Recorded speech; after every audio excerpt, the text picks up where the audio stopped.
I like to tell people who have seen the Matrix that, I fell down the rabbit hole, I took the red pill, and my eyes were open to these other half of security. It's interesting, some of the things you're mentioning here, because this brings me to your book, The Active Defender Immersion in the Offensive Security Mindset. What inspired this book? So it's kind of funny. I wound up working with some folks to build a class here that was an independent study that was intended to be helpful to students who wanted to participate in CCDC, which is the Collegiate Cyber Defense Competition. And we'd had a student who attended at one point, and he didn't do very well because he really didn't know what to expect. And he came back as a graduate and said, hey, I think this would be a really cool thing for more people to do. How can we make this happen? So a bunch of folks were asked to come together from the industry and the university to sort of figure out what that might look like. And when I was at that meeting, I met an individual who worked in offensive security. And I'd never met anybody who did that. And in fact, I wasn't familiar with offensive security at the time at all. And I said,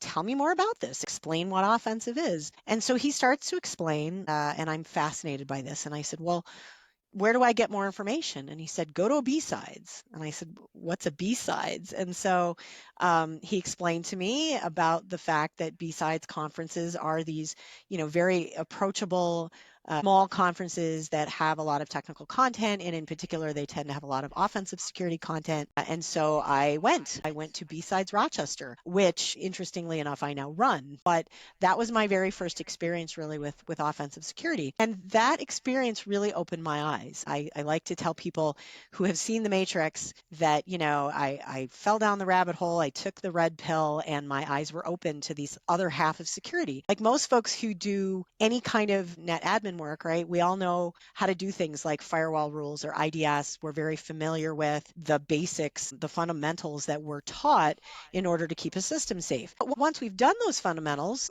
we're done, right? Like unless we need to patch or there's a problem, we tend to not think a whole lot about it. And what I learned from being at that conference in that environment was that offensive security professionals look at our systems in a different way. So that's really how this got started. Was I started thinking about my offensive security colleagues and how they look at our systems. And I started thinking about the kinds of vulnerabilities and problems that we're seeing from the defense side and how machines are getting attacked, and realized, gee, there's a lot of information that defenders just don't know because they're not spending any time in this space. So that's really where the concept came from.